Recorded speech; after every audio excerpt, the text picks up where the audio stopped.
Welcome back, true believer. Can't I get you anything? Some Merry Marvel mayhem to get the old pulse pounding? Hey there, true believers. Joshua Westbrook here, back with some more Merry Marvel Mayhem to get the old pulse pounding. Marvel Studios' Deadpool and Wolverine just came out, and I saw it Thursday night with my buddy Xavier, voice of Spider-Man 2099 and Nova on the channel. And oh my goodness, let me just say it was it was a really good movie. I'm going to put this up front. This is a full spoilers review. I'm doing it after the opening weekend so that most of you who wanted to see it will get a chance to see it. If you still have not seen it, please get out and come back to this video later. I'm not holding anything back. I'm not going to tiptoe around anything. Just full spoilers. I'm talking cameos, plot points, beginning, middle, end, everything. So that is your spoiler warning. I am going to talk about everything. If you have not seen the movie, please watch it first and then watch this. But if you've seen the movie, then you're fine. All right, you're you're good. You're good. Okay, I'm gonna assume if you're still here, you've seen the movie and you're ready to hear me talk about it. All right. So, Deadpool and Wolverine. From the opening sequence, this movie was literally insane. Deadpool literally defiles Wolverine's grave from Logan, and he digs him up and uses his adamantium bones to take out a bunch of TVA agents, all to the tune of "InSync's Bye Bye Bye." That's just the wildest, stupidest, craziest way to open a movie I've ever seen in my life. I was almost covering my face in shame the whole time. Like it was. It was so like disrespectful to Wolverine and the sacrifice he made in the end of Logan, but like it was so over the top, ridiculously hilarious that like I truly didn't know how to feel when watching that sequence. I was, but I gotta say I haven't bopped that hard to Bye Bye Bye since it first came out. I remember, I don't know how old I was. It was definitely early 2000s, maybe even 1990 something, but I was really young and I got the CD for Christmas. I might have it somewhere, but I got the NSYNC CD with Bye Bye Bye, and at the time I was like, "Oh, this is my favorite song. NSYNC is my favorite band." I was like 6, 7 maybe. I can't remember, but yeah, seeing Deadpool dance to that song while taking out TVA guys with Wolverine's bones. That was crazy. That's the word. That's the perfect word. It was crazy. It was a crazy opening sequence. Definitely unique. I don't know if any other movie, not even a Marvel movie, just any other movie will have an opening as actually unhinged and insane as that ever again. That was wild. But the shot in front of the logo was cool when he when he put Wolverine's claws on at the end and popped him. He had the Deadpool and Wolverine behind him. That was a hard shot. I liked that. That was a hard shot. Um, so then we go with Deadpool, and he somehow ended up on the MCU 616 talking to Happy Hogan about joining the Avengers in 2018. So this was before Thanos snapped in the all that. And we saw that Happy has a whole bunch of memorabilia. He had the half-built cap shield that Coulson had in Iron Man 2. I think he had Coulson's trading cards. I'm not sure. I gotta watch it again, but I think I saw Coulson's trading cards, and he had Iron Man helmet. He had there was a like a toy Iron Man helmet sitting in front of the picture, I believe, of Tony and Peter, which I guess confirms that the little kid in Iron Man 2 was Peter. Because I know that they kind of said retroactively said, "Oh yeah, that kid in the Stark Expo, that was Peter," but like it was never really official. But I think that makes it official. Just a sidebar. Anyways, Happy. That scene with Happy was really funny. How he kept going back to Happy being a chauffeur, even though Happy had moved up in the world. But he gets rejected from the Avengers, which I generally speaking, Deadpool's. I don't think Deadpool's Avenger material. I just, I think he would make too many people too angry to focus on the fight. He has X Force and his other various teams, but the Avengers, I think they can chill on Deadpool. So he goes back to his universe. He gives up being Deadpool. He becomes a used car salesman with Peter. Um, and I won't say he's happy in his life, but he's settled down. He just like his whole deal in this movie was he wants to amount to something. He wants to matter. That's why he wanted to join the Avengers in the first place.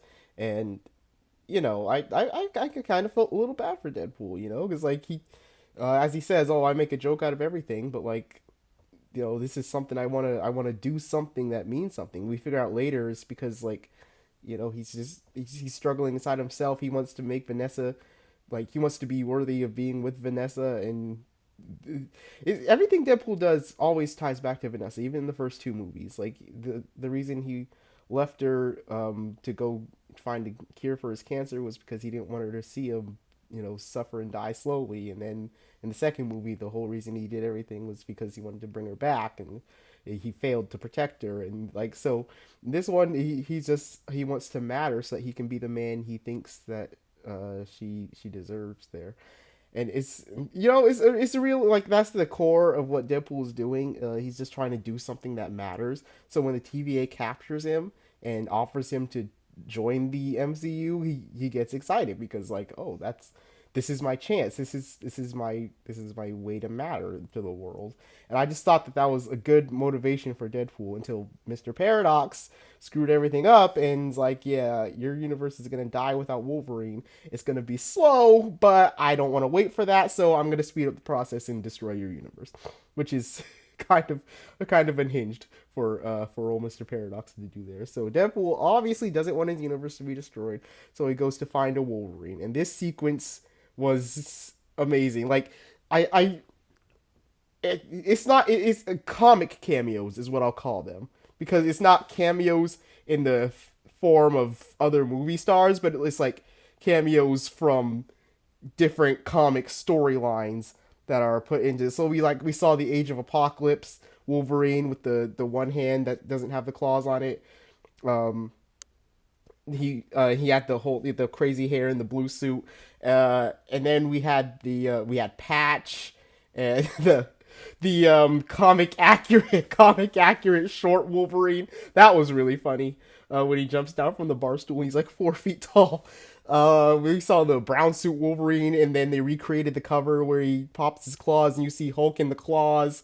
And yeah, temporary Hulk cameo. Then there was a Henry Cavill Wolverine because there was a rumor that Henry Cavill was going to be Wolverine. That was pretty funny to see. And Deadpool's joke about, oh, we'll treat you so much better than the guys next door.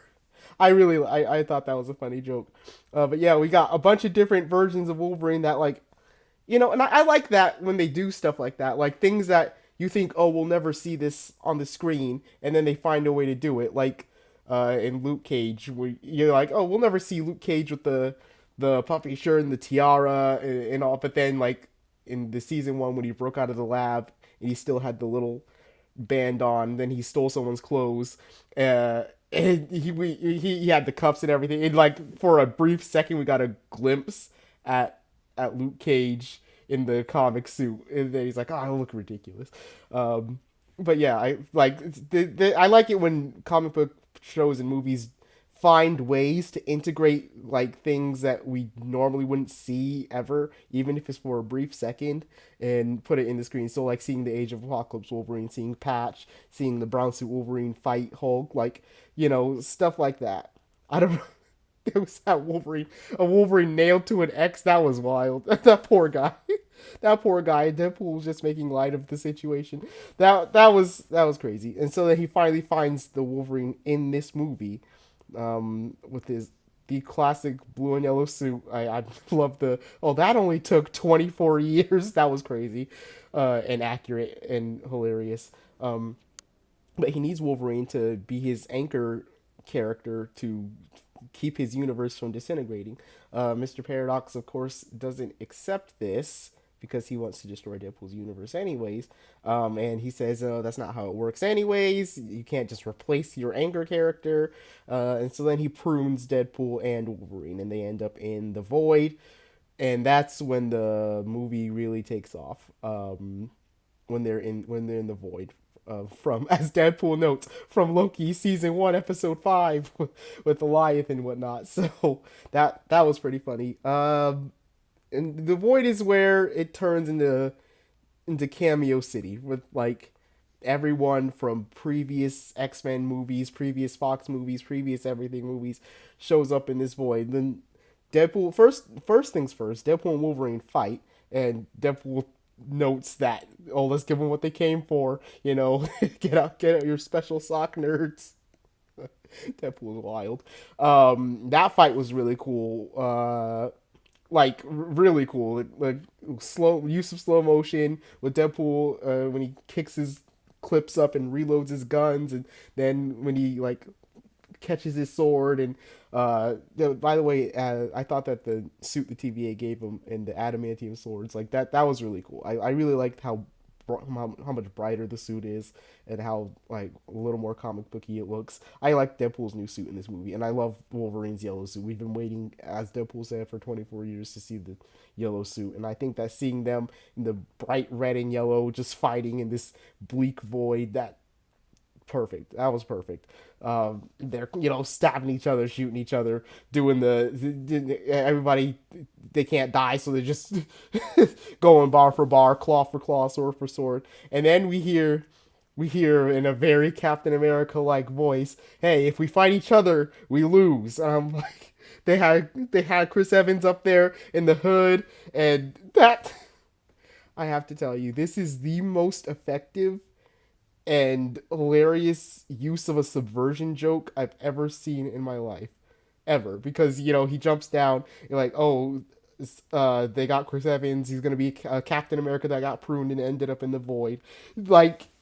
And then they have like a red and blue kind of under his jacket, so like you like, it sets it all up to be Captain America.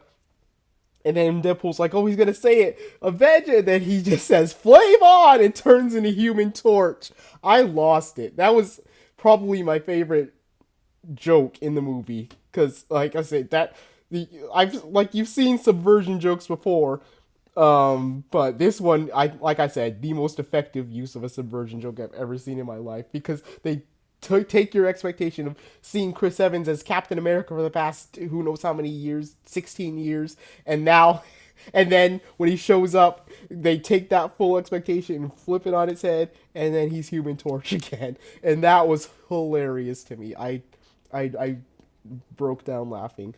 I loved it. He tries to fight Pyro, which is just a bad idea because Pyro controls fire. So Human Torch versus Pyro is just a non-starter. Pyro takes him out easy, and then Sabretooth jumps down and Wolverine one-shots him. So that was a tad disappointing. Just a tad. Just a tad. Now, Deadpool said we've been waiting decades to see this fight, but we've technically seen it a few times. It was in the first X-Men movie. We saw Wolverine fight Sabretooth in the snow and on the Statue of Liberty. And then we saw, again, in X-Men Origins Wolverine, he fought Sabretooth several times in that. So we've seen Wolverine fight Sabretooth before. So I guess since we have seen that, they didn't need to spend too much time on Wolverine fighting Sabretooth. But it was a little disappointing to just have him run through him and then his head fell off. That was a little disappointing. But, I'm over it. I'm over that. But yeah, we had Sabretooth, and then we had Toad, we had Pyro, like three of the Brotherhood mutants just rolling up. Like that's what I really like. They just use these comic book characters so well. They ride up to Cassandra Nova's place, which is, as we all see in the trailers, a dead giant man she's living inside of his skeleton, and his helmet opens, and that's her lair. And they took Human Torch there, and Deadpool got that poor kid Johnny killed by rattling off all the things he supposedly said about Cassandra, which I'll fast forward to the end here if you stay for the post-credit scene. By the way, 16 years of the MCU, people still leaving before the credits, and I don't know what that's about. I don't know why. Like you've been doing this long enough. You know there's something after the credits. Why are you leaving? Whatever. But the post credit scene of Johnny actually saying all the things Deadpool said he said was hilarious. And then what topped it all off is like at the end he's like, you can quote me on that. And oh goodness, this movie was funny. This movie was funny. Cassandra killed Johnny rather violently. I if it wasn't for this upcoming Fantastic Four, what we now know is called First Steps movie, I think that Kevin Feige hates the Fantastic Four because Reed got spaghettified horribly by Wanda in Multiverse of Madness, and Johnny got his skin ripped off horribly by Cassandra Nova in Deadpool Wolverine. Like, they just. I don't know. The Fantastic Four keeps dying in violent ways, but we're good. We're good. We're gonna have this new movie, the Fantastic Four, First Steps. It's gonna be fine. It's gonna be fine. Let's hope that they all live and don't die violent, and terrible deaths. But yeah, at Cassandra's base, we see the X3 Juggernaut who gets made fun of constantly. We see, I think, the guy in the red and white, the big muscly guy. Correct me if I'm wrong, but like I think he was the Russian guy from the Punisher. I might be wrong about that. I might be remembering correctly, but in the first Punisher movie, there was like this big invincible Russian guy that he was fighting, and let me look that up real quick. Yep, just looked it up, and my memory is better than I thought it was. That it was the guy in the red and white. That was the big, scary Russian guy that Punisher fought in the Punisher movie. So yeah, he was there. They had the Psylocke and I believe Arclight or maybe Callisto, one of those two, from Magneto's band in X3. Not the Olivia Munn Psylocke, but the X3 Psylocke that barely had any screen time. And then they had X23, not X23. She comes later. They had what's her name? Lady Deathstrike with the nails, and they had Azazel from X-Men First Class. So they had all these old like X-Men mutant villains populating Cassandra's camp, and she shows up. She's scary as all get out, because she can just like she reaches her hand inside your face, and then she's like, "Oh, my brother Xavier, he can." Tap into your mind with a thought. I need to get my hands dirty. Like that was just like creepy body horror that like sends a shiver down your spine. But she's like digging in their heads. It was insanity. It was insanity. But she plans to feed them to Elias, but they escape using a sentinel leg, and then they run into Dogpool, and then the very nice Deadpool with Ryan Reynolds' perfect undeformed face and the long silky hair, and then he teases that the Deadpool Corps is out there and they're waiting. I like the fact that there's like factions in the void. Like there's a team of Lokis with the President Loki and the Alligator Loki and Kid Loki in them, and then there's the team of Deadpools with Lady Deadpool and Headpool and Dogpool and all the Deadpools. And then there's Cassandra's faction, and then wherever Renslayer ended up at the end of Loki season 2, there's like different like factions within the void, and I kind of like that. Like they've all been pruned and taken away from the universe, but now they ended up here. And so they group together. I had a fire idea for Loki. Of course, Marvel's never gonna hire me for my ideas, but like I was like, oh, what if in Loki, when he was in the void with all the other Lokis, they walked past like this big lair of like a slain frost beast or something, and then Loki's like, what's in there? And then one of the Lokis is like, oh, we don't go in there. Lokis don't do well against Hulks. And then like we see like Maestro walk out temporarily, then just go back into the shadows or something like that. Like that would have been cool if like one of Hulk got pruned and he ended up being a Maestro, and that's because he got pruned because he was an evil Hulk. I don't know. I'm going off on a tangent. That was an idea I had. Okay, that would have been cool. Anyways. After that, Deadpool and Wolverine, they bond a little bit. Wolverine, here's what I thought was going to happen, because Wolverine kept like being tortured about his past, like, oh, all the X-Men are dead and it's my fault. And he was really horrified at, like, he didn't want to talk about it. And I thought since this is a movie that's full of cameos, we were gonna get Jake Gyllenhaal back for a second, and we were gonna flash back to him as Mysterio controlling Wolverine and all the X-Men dead, which is what I thought was gonna happen because that's the only reason I would think that Wolverine would be so devastated at what he did. And I'm referring to, for those of you who don't know, Old Man Logan or Wastelanders and whatnot, when Mysterio mind controlled Wolverine and made him think that the X-Men were all like evil members of the Brotherhood, and so he just like goes on a killing spree and like he kills all the X-Men, and then it turns out like Mysterio drops the spell and he's like, oh, by the way, you killed all your friends, it was me, Mysterio, the whole time, bye. So that's what I thought was gonna happen. I thought they were gonna tie in the Old Man Logan sort of deal, but they didn't. It's just he left and then humans showed up, I guess with Sentinels, because I don't imagine a group of humans killing all the X-Men. So then humans showed up and took out all the X-Men while he was gone. So like it's a little less traumatic than I thought they were gonna go. But still, I can see why he would carry that guilt with him because he wasn't there to help. And so he feels like if he was there, he could have prevented the X-Men from dying. And so that's what Wolverine wants to fix. That's his motivation because Deadpool told him that the TVA could fix that. But then as they're driving in the car, Deadpool told him, oh, that was an educated wish. I did. I wasn't sure. And then they fight in the car and take each other out. That car fight was so, like, I like that they can go outside and fight in the trees and stuff, but they choose to keep going back into the car and just fighting inside of it. That was crazy. They knock each other out, and then that's when X-23 shows up. Not Lady Deathstrike. X-23 shows up, and she takes them back to her place, another faction inside of the Void. And this faction is Fox characters that have long since been forgotten. We get Jennifer Garner as Elektra. We get Wesley Snipes as Blade, who everybody cheered for. He got the loudest applause. And then we get Gambit, Channing Tatum as Gambit, who never technically was in an X-Men movie, but he was going to have. There was going to be a Gambit solo movie with Channing Tatum playing Gambit, but it just never came to fruition. It never happened.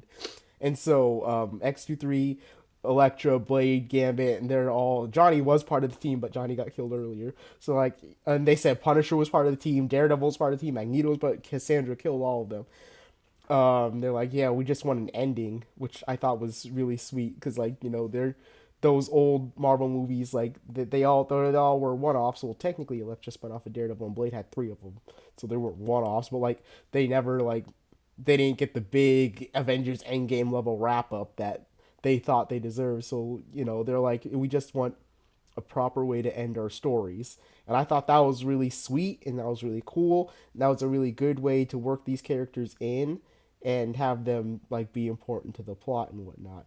And X-23, of course, important to Wolverine personally. And then everybody was surprised because everybody thought there was beef between Wesley Snipes and Ryan Reynolds, but apparently it was all just like for the media. It was all staged. But it was a good way to rope in these characters. I was glad to see them again.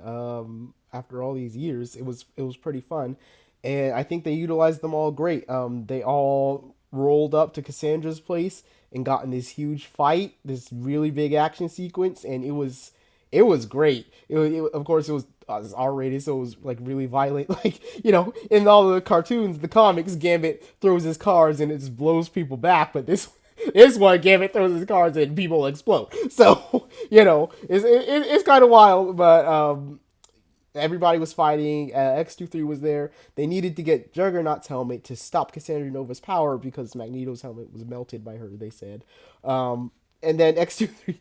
She took out Juggernaut and she like cut his ankles and then he fell off of his feet. That was so gross, but it was that's technically not how the Juggernaut works because the gem of Sidorak makes his whole body invincible, but X3 Juggernaut was a completely different story. So the as they say, biblically accurate Juggernaut was the one that we had in Deadpool 2. So this Juggernaut going down like that, I guess, is in line with how that version of Juggernaut works. But yeah, generally speaking, when he has the gem of Sidorak, grants him the power of the literal unstoppable Juggernaut. He's unstoppable. He's invincible. Nothing can take him down. So they get Juggernaut's helmet. Wolverine distracts Cassandra by throwing himself a pity party and having her think, "Oh, I've got him in the palm of my hands, literally." And then nope, they put the helmet on her, and then Wolverine. Like I really like this version of Wolverine because like he's more heroic, and it's because he thinks he failed the X-Men, so he wants to do his best to live up to their legacy.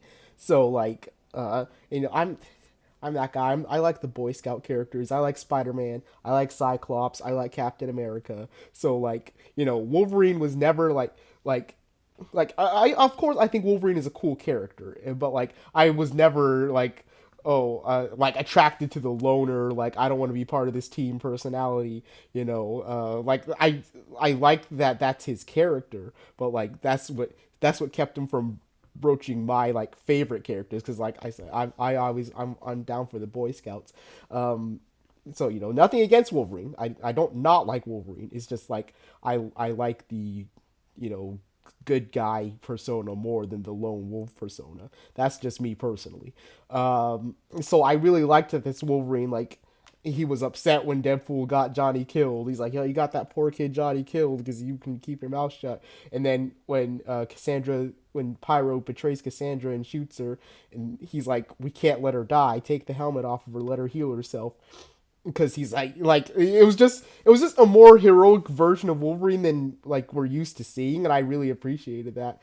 Because he says earlier in the movie, like, oh man, Scott begged me to wear this suit, and so did Jean and Storm and Beast, but I couldn't have him thinking I wanted to be there. And like he's like, that loner persona didn't work, and it's what got the X-Men killed, so now I'm gonna try and be more of a hero. And I really liked seeing that side of Wolverine, because like even with his loner persona, it's technically always there. He is a good guy. He has a good heart. He always does want to help. But like he's seen too many people close to him get killed, so he guards himself and he doesn't like want to get involved with anything, because people close to Wolverine, as Deadpool says, you're giving the vibe of don't get too close or I'll hurt you sort of deal. So that's why Wolverine generally acts like that. But seeing a more outwardly heroic side of Wolverine was kind of nice for me, and I really appreciated that. And it definitely helped differentiate this version of Wolverine from the one we've seen so many times in the past.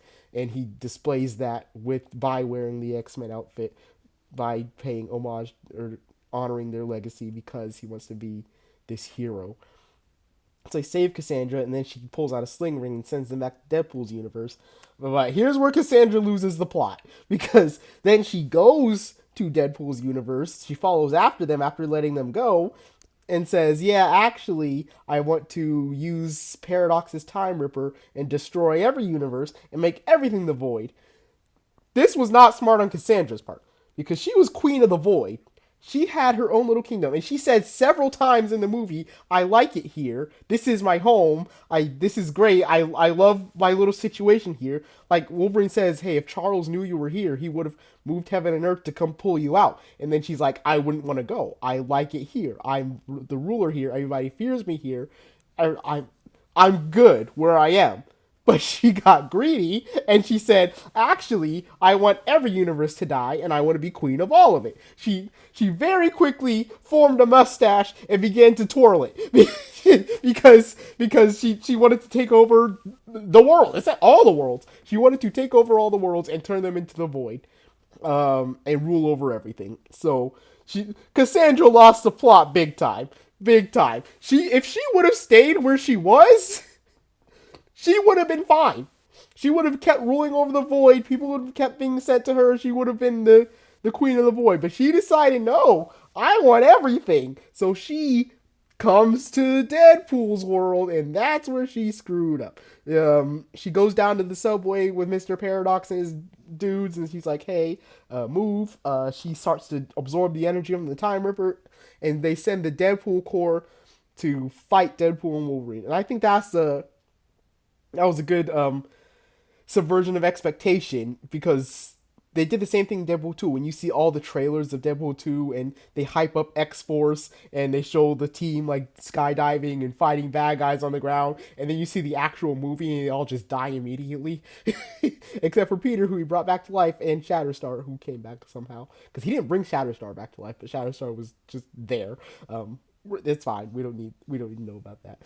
But in the trailers, they show, oh, there's Lady Deadpool, there's Dogpool, there's gonna be Kidpool and Babypool, and there's all these other Deadpools, and you're thinking, oh, they're gonna team up and they're gonna fight against Cassandra, but no, they were fighting against Deadpool and Wolverine. Cassandra had them come to stop them so she could go gain her ultimate power. So I thought that was a good kind of similar to the X-Force with X Deadpool 2. You're like, oh, we see the trailers, we expect all these Deadpools to come help out, but no, they're actually against them. So Deadpool gets the very nice Deadpool killed because he doesn't heal apparently. But after that, they go Wolverine. He puts the cowl on, which looked great. Like he looked great. I loved it when he put the cowl on. He pulls the cowl on, and then him and Deadpool just go on this Deadpool slaughtering spree. But then all those Deadpools can regenerate, so that was a problem. And for all you that are curious, it was Blake Lively playing Lady Deadpool. I saw it in the credits. I looked specifically for that. It was Ryan Reynolds' wife, Blake Lively. But yes, they go through and they kill all these other Deadpools, but they come back to life, and the only thing that stops them is Peter, because apparently every Deadpool has a Peter, and every Deadpool loves Peter, and Peter shows up in the old Deadpool costume he was keeping in his locker. He doesn't fit it; it looks ridiculous on him, but he stops all the Deadpools. And that's how it goes. So then they can go stop Cassandra. Paradox says, hey, if you want to do that, you need to merge matter and antimatter through you as a conduit, and then you'll surely be destroyed. And Deadpool and Wolverine basically do a Hawkeye Black Widow. I'm going to sacrifice myself. No, I'm going to sacrifice myself. They go back and forth. Wolverine's like, hey, I got nothing else to lose. Let me have this. Deadpool's like, I want to matter, so let me have this. Eventually, Deadpool gets the one up on Wolverine and traps him outside the door and tries to combine it, but he can't reach the other side. And then Wolverine finally breaks the door down. I find it odd that Wolverine kept slamming against the door to break it down instead of popping the and then or making it and then but he wanted to slam against it. That's his prerogative. Even though he has adamantium claws that can cut through anything, he could have easily taken the hinges out and kicked the door. That's fine. That's fine. He wanted to knock it down. It was very thick, I guess. Maybe it was thicker than the 6-inch claws he has on his feet. Maybe. I'm not sure why he didn't just cut the door down, but he knocked it down. Either way, he got through the door and he stabs the thing and he grabs Deadpool. Then his shirt busts off and we see the effort of Hugh Jackman's exercise regimen coming in full glory. Goodness. And him and Deadpool saved the day. Cassandra disintegrates because she got blasted with matter and antimatter at the same time. And like I said, if she would have stayed where she was, she would have been fine. But she lost the plot and she paid for it. So yeah, the TVA arrest Paradox. What's B59? Hunter B59, I think is what her name. I might be getting the number wrong. I know it's the letter B. I think it's 59. But she shows up and arrests Paradox and falls in love with Peter. And Deadpool gets his happy ending. He's back with Colossus and Negasonic and Yukio and Shatterstar, Peter and Vanessa, and Wolverine joins them. And Blind Owl. Can't forget Blind Owl. I will say Deadpool's supporting cast, for the role they played in the first two Deadpool movies, they did get kind of shoved into the background for this one, but like at least they got like a decent amount of screen time. So I was, it was a nice way to include them, even though they weren't as pivotal to the plot as they were in the first two Deadpool movies. So I thought that was nice. It was kind of like Thor Ragnarok, not Ragnarok, Love and Thunder, where Jane, like Darcy visits Jane in the beginning, and then she gets on a Skype call with Dr. Selvig. Like, so they include them. They're not as pivotal to the plot as the first two movies, but like they found a way to kind of include them, which is always, I think, is always a nice thing to do. So Yeah, Deadpool also talks to B-59. He's like, hey, we got some people in the void that need an ending. You think can help out? And so Wolverine stays there because his presence, contrary to what Paradox says, his presence does fix the timeline. He replaces that Wolverine as the new anchor being. Then X-23 comes and joins the family. I assuming they put the other Fox characters somewhere, Elektra and Blade and Gambit and whatnot, because they all lived. Thankfully, it looked bad for a minute. Like Blade got stabbed and Elektra got beat up, and like it looked like they were gonna go down for a second, but they all survived, which was good. I like that. And they all had a happy ending. And I really liked that. I thought it was a really good movie. Um, it it was don't want to because up until now my favorite Deadpool has been Deadpool 2. I think I think I liked it better, just on the sheer scale, just the action, the having Wolverine in it, just the all the characters, all the plot, and I think I'll probably have to watch it again, but I think Deadpool and Wolverine might be my favorite of the Deadpool movies. Don't quote me on it, but it was really good. It was really good. It's the only MCU movie this year, so that's gonna have to hold us over till Captain America. I mean, we have some shows coming out, so I guess we can watch those. But yeah, as the next chapter in the MCU, as the only MCU movie this year, I think it did the job. I think it was really good. Um, I think everybody should go see it, unless you're too young to see it. I gotta say, making the only MCU movie this year, an R-rated one, was kind of a bold choice.